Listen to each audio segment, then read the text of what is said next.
Sevdim dedim sevmedim, gönlümü ona verdim. Ben kahroldum o gitti, bir daha geri dönmedi.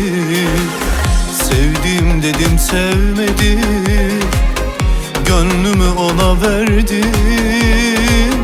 Ben kahroldum o gitti, bir daha geri dönmedi.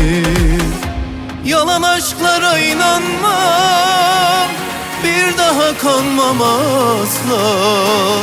Çıkardım yüreğimden aşk adına ne varsa. Gelme peşimden gelme, sevmem bir daha sevmem. Düşme peşime düşme, sen sana yakışanı yaptın. Gelme peşimden gelme, sevmem bir daha sevmem.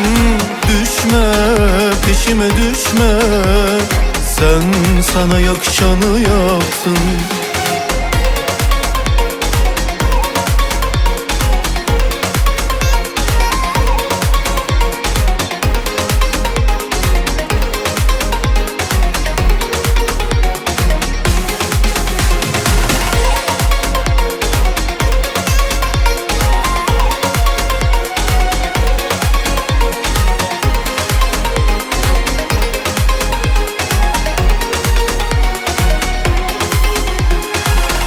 Sevdim dedim sevmedim, gönlümü ona verdim.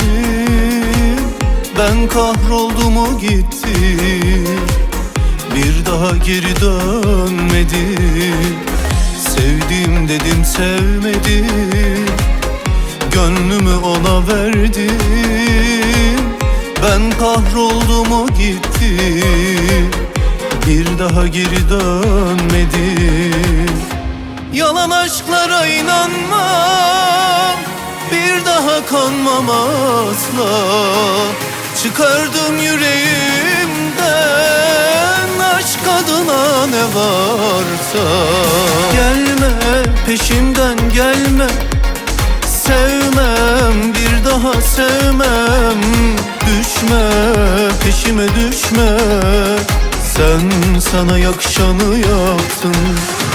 Gelme peşimden gelme, sevmem bir daha sevmem. Düşme peşime düşme, sen sana yakışanı yaptın. Sen sana yakışanı yaptın.